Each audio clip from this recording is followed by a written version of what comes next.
Now, Kweku, what do you say? He had waited until they had done prosecution for a very long time. The state had called 17 witnesses.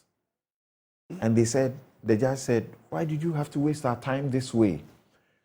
So whilst the judge was minded to exact a hefty penalty, he still felt and he noted that because of the payments he has made, he would also consider that. So the judge said, for example, stealing alone is 25 years. 25 years. But see how he came. He came to 15. Good news? Samson, good morning to you. It's been a long time. And good morning to my brother, Sly, and your cherished viewers and listeners. This is a very interesting case. And it's actually much, much bigger and goes beyond Ato Essien. As Sly said, he admitted to the crime, and therefore he must do the time. He had the opportunity to pay, and though he made a substantial amount of initial payment, that's about a third of what he was supposed to pay. Probably he ran out of money. There could also be other reasons. It became obvious he ran out of money. Yeah. When he paid the 30, and he was supposed to pay 20 later. He did 5. He did, yes, 5 5. and 2. Yeah. So obviously, he was doing piecemeal. Diminishing return. So it was still quite a substantial amount of money for him to come up with. So that itself, without any hard evidence, tells you that he did the crime. Obviously, where did he get a 30 million from? I know he was the CEO and it was his own bank. But you see, it goes beyond that. I mean, Sly talked about, obviously, corporate governance and other things. But it even goes beyond that.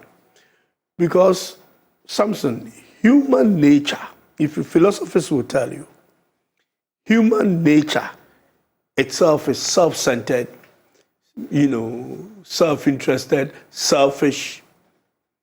Even people with good intentions or doing something good for society could somewhere along the line,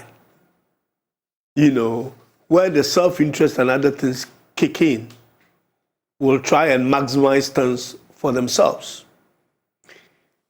It is for that reason that we have the police, for instance.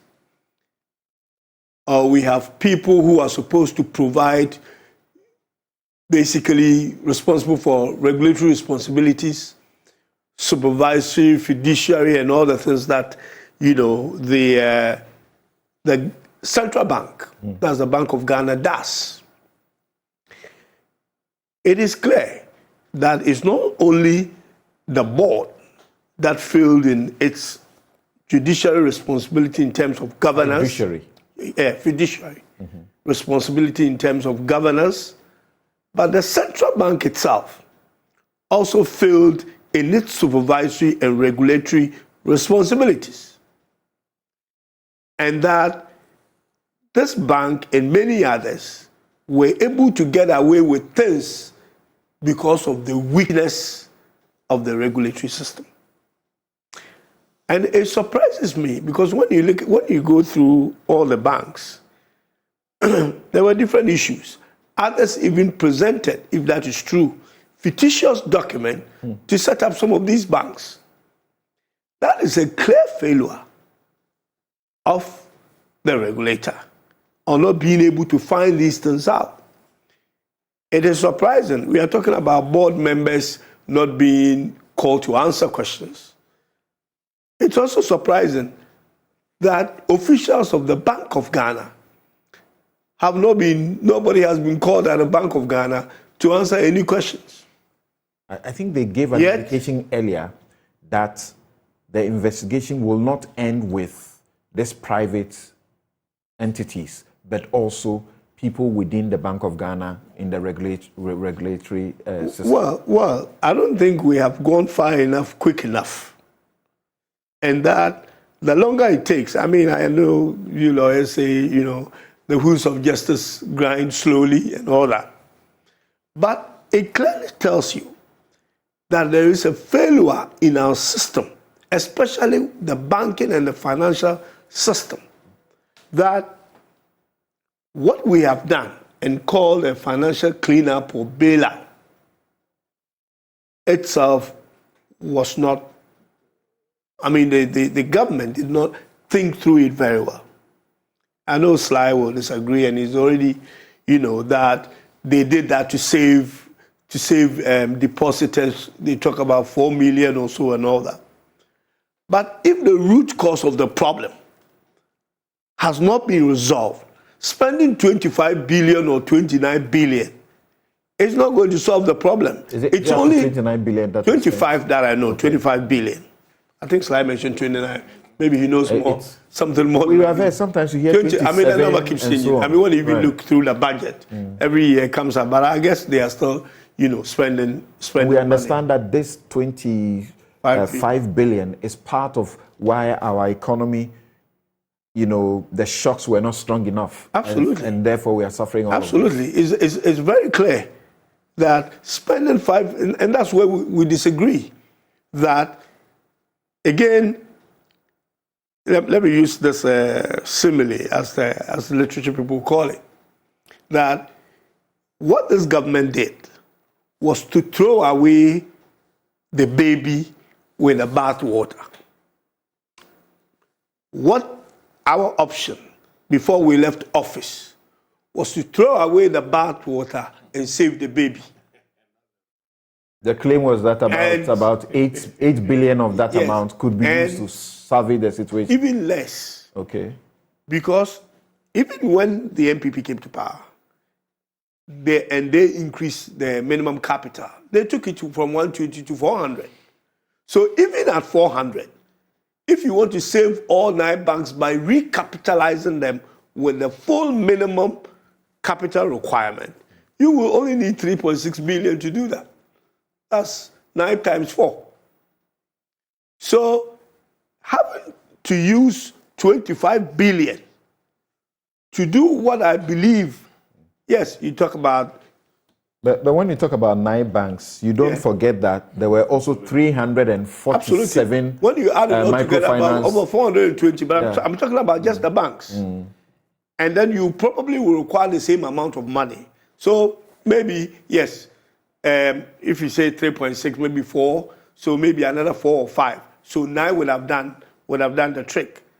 But to go and spend 25 billion, and it doesn't look as if the problem has actually been cured. There is still a systemic risk in our banking. There is lack of investment coming into the banking sector. Banks are not doing well, but we are given the picture that these banks are doing well. The banks are not growing because what they have basically done is a forced acquisition of banks that were weak, added to other banks that were already weak. To GCB and to consolidated. Absolutely. So you will look as if your customer base actually grown, but it's not an organic growth. It is basically adding on to it. But what do you think about this judgment that it's deterrent? Those who are also in similar circumstance, those who have already been put in court, those who are about to be put in court, what do you think may be going through their mind as they it's definitely the case that people should not be allowed to do things against the state or against all of us and get away with it. As you said, this is probably, in my recent memory, the crime case that seems to have seen some light in the day. And there's so many of this, and we never get any finality to it. So this is good. This is a deterrent.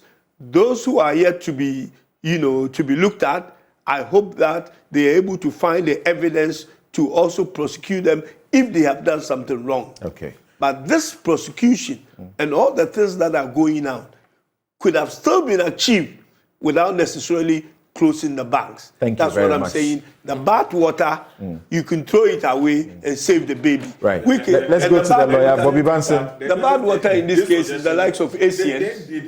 They did it. And the monies that had been stolen were part of the monies that you gave for the purpose of which you are suggesting today. And you failed to control. And these are the results.